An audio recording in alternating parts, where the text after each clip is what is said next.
dari seorang yang bertugas di LP anak Kupang ya, penjara anak ya di Kupang. Kata beliau ini cerita panjang, saya simpulkan begini, di LP itu ada musola dan ada gereja. Karena memang mayoritas kan di sana. Gereja itu terbagi dua, untuk yang Protestan dan Katolik. Nah, ternyata kita juga baru tahu ternyata ibadah mereka itu ada perbedaan, Ustaz. Yang Katolik tuh pakai piranti seperti patung Maria, patung Yesus dan semisalnya itu. Kalau Protestan nggak pakai.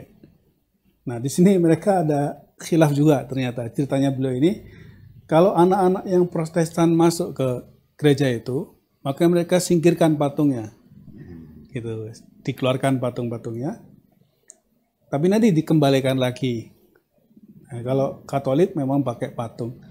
Nah, permasalahan di gereja itu anak-anak Protestan ini nggak tertib, jadi patungnya sedang berantakan, membawa dihinakan, mungkin patung Maria dipegang kepalanya dan seperti itu, dihinakan. Menurut orang yang Katolik nggak terima.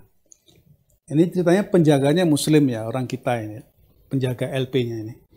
Lalu penjaga LP ini, orang Muslim ini dimintai tolong oleh petugas Katolik untuk minta satu ruangan khusus untuk memuliakan patung-patung itu. Gitu. Tolong kami sediakan ruang khusus untuk patung biar nggak dihinakan oleh anak-anak Protestan. Jadi sekalian buat ibadahnya juga saat gitu untuk orang-orang Katolik. Nah, si Muslim ini sebagai petugas LP anak, apakah saya boleh mengabulkan permohonan petugas Katolik tersebut untuk menyediakan tempat bagi mereka patung-patung sekaligus ibadah? Ini Ustaz pertanyaannya. Monggo. Iya. Jadi kalau saya jawab dua jawaban ini Ustaz. Jawaban secara syariat dan jawaban secara negara. Oh iya betul. Kalau secara negara kita negara Bhinneka Tunggal Ika, Anda sebagai pelayan ya harus dibikinkan karena Anda sebagai pekerja LP yang mana itu berbeda-beda agama kan gitu. Nah kalau secara undang-undang negara kita maka berarti Anda sebagai pelayan yang harus dilayani. Itu jawaban secara negara kan gitu. Tapi kan kita kan ditanya secara agama kita Islam, maka jangan difahami yang lain. Yang tidak beragama Islam jangan memahami apa gagal paham karena ini kan jawaban secara agama Islam otomatis kita menjawabnya sesuai dengan agama Islam. Maka ada kaidah ayat yang selalu dipakai oleh para ulama yaitu wala ta'awanu 'alal ismi wal udwan. Kamu jangan tolong menolong dalam perbuatan dosa dan perbuatan melampaui batas atau permusuhan. Nah, ini termasuk bagian daripada ta'awun 'alal ismi wal udwan. Bahkan ayat ini dipakai kaidah semua apa saja baik transaksi atau akad apa saja yang bermuarah kepada ta'awun 'alal ismi wal udwan dihukumi haram. Bahkan di sana ada kaidah muamalah, kaidah yang ya termasuk kaidah ada yang menyebutkan kaidah 10, kaidah 8. Al-asal dalam muamalah atau boleh muamalah itu selama tidak ada di sana ta'awun 'alal ismi wal udwan. Nah, berarti pengabulan kamu terhadap mereka membikinkan tempat khusus atau gereja atau yang lain ini termasuk tidak diperbolehkan karena termasuk ta'awun 'alal ismi wal udwan. Bukan hanya dosa ini, kesyirikan kepada Allah Subhanahu wa ta'ala. Jadi ini saya ulang jawaban menurut agama kita, agama Islam. Nah, kalau menurut negara ya Bhinneka Tunggal Ika monggo kan gitu. Nah, ini kan jadi harus ada dipilah gitu kan. Nah, terkait dengan hukum, terkait dengan jawaban agama otomatis yang diutamakan ya jawaban agama dong gitu kan karena urusan antara dia dengan Allah Subhanahu wa ta'ala begitu.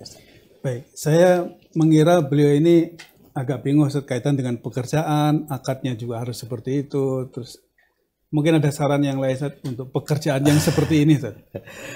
Ya sebenarnya kaidah asalnya kan gini, al halalu bayyinun wal haramu bayyinun wa bainahuma umur mustabihatun la ya'lamuna katsirun minan nas qarra'i yarhaul hima gitu kan. Di situ ada kaidah supaya orang muslim itu menjauhi perkara-perkara yang masih belum jelas, yang samar. Dalam bab kerjaan pun juga sama masuk dalam hadis ini. Jadi ya kalau halal udah jelas, haram udah jelas, carilah yang halal kan gitu. Maksudnya adalah di dalam kerjaan tadi otomatis akan ada hal-hal yang demikian itu gitu kan. Hal-hal yang demikian itu. Maka seorang muslim untuk menjaga yakhtatu lidinihi, menjaga agamanya, ya ambil kerjaan yang jelas-jelas, yang halal, yang tidak ada mengarah ke arah sana. Cuma pasti akan dibantah, gimana Ustadz? Keadaan mendesak atau bagaimana? Ya saya katakan boleh kerja di tempat yang itu keadaan begitu dengan kaidah al-ibro bil ghalib, yang dianggap adalah mayoritas penghasilan kamu dan kerjaan kamu itu yang mengarah kemana gitu kan. Kalau mengarah kepada hal monggo halal, tapi tetap harus menjauhi hal-hal yang tidak hal-hal yang apa yang itu mendatangkan dosa.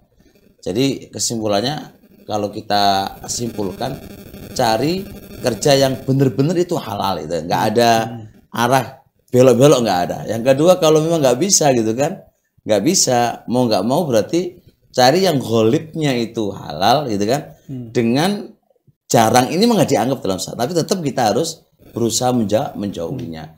Kasus teman tadi ya itu tetap Anda kerja sebagai pengawas atau begitu, cuma menjauhi hal-hal yang kayak gitu ya jangan diturutin gitu lah. Ini tentang prosedur. Iya menurutku.